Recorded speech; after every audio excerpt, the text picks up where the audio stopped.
It would seem that the digital audio player is slowly evolving, and by evolving, I mean they're going in the right direction. I've gotten a bit fed up of checking out a whole lot of DAPs that I've thought about upgrading to, but all of them are loaded with some sort of Android system, so they have bloatware and they're just slow and sluggish. They're not really dedicated towards just playing the music. This is, it does not have Wi-Fi, you can't stream on it. It's dedicated for your offline music. So I really do like this. Thank you to the folk at Hidizs for making this review possible by sending me this demo unit. All thoughts and opinions are my own as always. So let's quickly jump into the unboxing and the build. The AP30 does come with an interesting unboxing experience. Now, I love that they've used so many colors. It does take me back to, a more colorful time. And you do get a lot of goodies in the box. Now, for one, you definitely do get the AP30 itself, which I'll talk about in a second. But you do get a USB-A to USB-C cable. You also get a USB-C to C so that you can connect it to your phone and use that this cable to sort of make the AP30 the DAC amp. What's cool is they also provide you with this little case. So you can snap this onto the AP30, and it has a section here where you can insert these magnets in case you do want to snap it onto your phone. I think iPhones have this setup where it can stick magnetically, and I think Androids have cases that will let you do this. You also do get a whole bunch of screen protectors in the box, and you do get a whole bunch of the literature as well. So you can go through all that if you want to. This being, I think, a very neat feature to have if you want to bypass your internal DAC amp on your phone.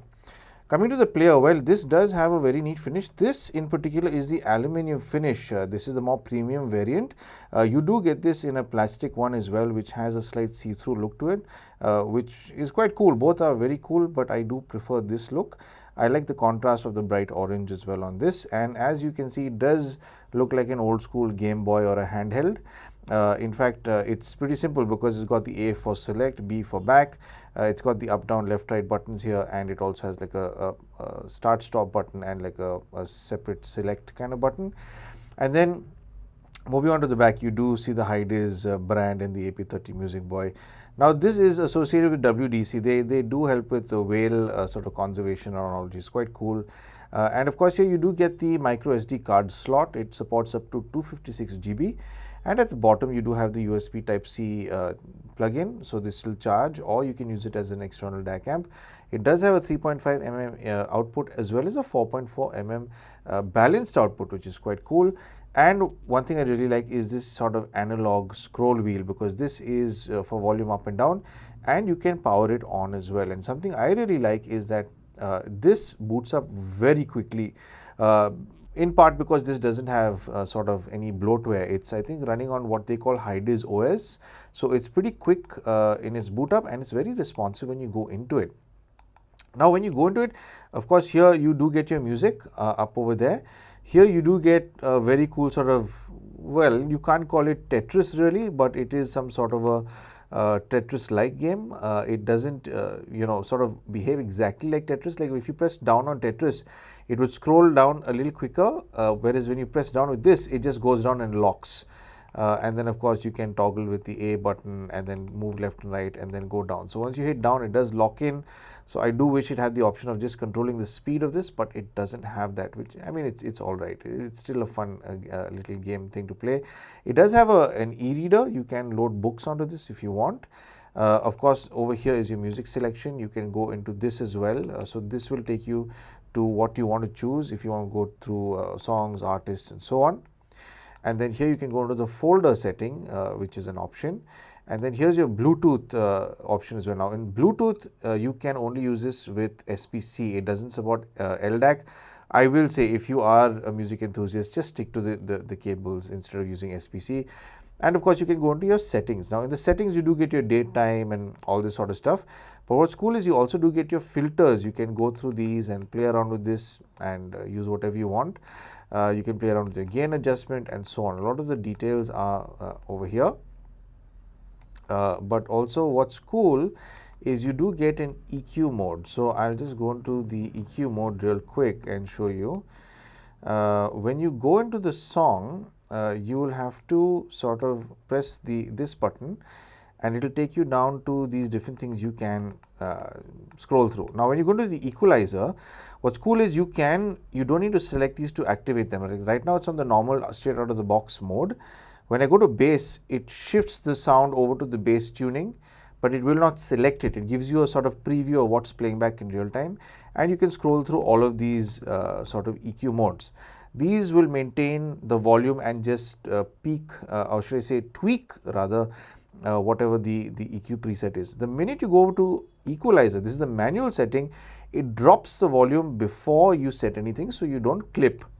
So when you go into this, you'll see you get a 5-band EQ, and this does have a plus minus 6 dB gain. So you can play around with this to find the kind of sound you want, but I guess 5-band EQ is a bit limiting, but it's cool that it does have a manual EQ you can play with. I do prefer to keep it on the normal mode because it does sound pretty decent straight out of the box. But yeah, I will get into the sound real soon. But yeah, overall on a build front, I really do like it. This is not a speaker. This is just sort of a cutout over here. It sort of helps it look like an old school handheld. And yeah, overall its fit and finish I think is quite nice. It is a bit small. It sits in the palm of my hand quite well. It's easy to play around with when you hold it, just with these index finger, middle finger and thumb, in case you want to play and interact with it. But yeah, I really do like that they've not done the whole touchscreen thing. It's just purely analog. It's sort of it helps you slow down and not rush into things like our cell phones make us do, and at the same time it's very quick to use. This does have an output of 61 milliwatts per channel with the 3.5 mm and 137 milliwatts per channel with the 4.4 mm balanced. Now, I would recommend connecting this via balanced more than the 3.5 or the Bluetooth anyway, because that's really where it unlocks the full potential, the full power, and it gives you all the data you need while listening to music. Now, I won't recommend pairing this with a set of headphones, because they do recommend that you can pair up to headphones up to 100 ohm resistance. I think it's fine with a bunch of close backs that might sit at 30 to 60 ohms, but above that it will start thinning out. Forget about using any open back headphones at 250 ohms and all. They'll just thin out. They won't sound as enthusiastic. I think this is more for the IEM. Those are significantly easier to drive. They're more portable. I think that's the whole point of this. So if you are looking for something like that, this does make a lot more sense. Now, volume-wise, it is a good performer. I will say 137 milliwatts per channel is more than good enough with the 4.4 mm balanced. I've usually not gone, in fact, the overall volume output on this, I think I've gone up to maybe 25% output, and it works just fine over there. And I think it's a similar story when I connect it to my Android, when you have the option of daisy chaining them with the USB-C to USB-C. So this works as a DAC amp. And in that situation also, I've done maybe about 25% output. So this is a pretty powerful little amp chip. It has a powerful amp chip in it. So much so there is more than enough ceiling. It does handle dynamics pretty well. But I will say largely it is not a particularly colorful sounding chip, at least the amp or the DAC. And I say that because most of the stuff I've thrown at it, whether it's rock, whether it's jazz, blues, whether it's instrumental, I'm not really hearing anything too colorful in the low frequencies or anything overdone in the mid frequencies. There is a good amount of sparkle in the highs through this. Now, I have paired this with my EA1000 from SimGot. This is a lovely set of transparent sounding IEMs, and I use that for all my DAC amp testing. And I will say that I have enjoyed listening to this. Where it does seem to get a little over enthusiastic with color is particularly when you sort of scroll through those different EQ modes. Bass immediately just sounds a little too sort of, I wouldn't say bloated, but muffled. The entire spectrum of tuning, the way they've done that, it just seems very veiled. A lot of the detail goes, and each one has its own sort of characteristic until you get to the manual, which is, it drops the overall volume output so it doesn't clip, which I've seen a lot of music players do. So I will say that I have preferred this with a normal EQ mode. It's definitely a lot of fun over there without tweaking any sort of stuff over there. Now, when it comes to the overall experience with using this, I will say, yes, it is a bit small and compact. If you are somebody who's got very large hands, it might be a little bit difficult to manage the little buttons and so on. I myself find, myself using the tips of my thumbs while using it, because it is a small player. It is particularly small. The screen is large enough to read all the text on it. It's not an issue. But I do suspect if you are somebody who's got reading glasses, you might have to keep them on while you're reading them, because it is definitely a smaller text. The only real issue I see some people having is maybe the size of micro SD that's supported, because this supports up to 256 GB. If you want to carry a lot more of your media around, I do know there are people who get multiple 512 GB SSDs or multiple 1 TB, and the 2 TB micro SD is available now. So if you have those larger chips, they won't work with this. This does support only up to 256. That's something to keep in mind if you do want to pick this up. But yeah, again, I will say, if you are planning on using this as an offline media player, stay away from the Bluetooth, because it only does SBC. I mean, in that case, you can use your phone. Most phones also do support LDAC and higher res codecs if you're into high res wireless streaming. But this is more for that balanced output. The balanced output is particularly more resolute. It's got more stage, it's got better imaging than the 3.5 output. And all in all, I'd say it's a pretty good performer. I'd say overall, it's been fun. I have enjoyed it. My daughter keeps wanting to take it from me to play the Tetris game. Again, we can't call it Tetris. I'd say it's a block game, like they have called it on the site. Now, of course, if you do want to know more details about this, there's a lot of info it has on the website itself. I will leave that link down below. You can check that out.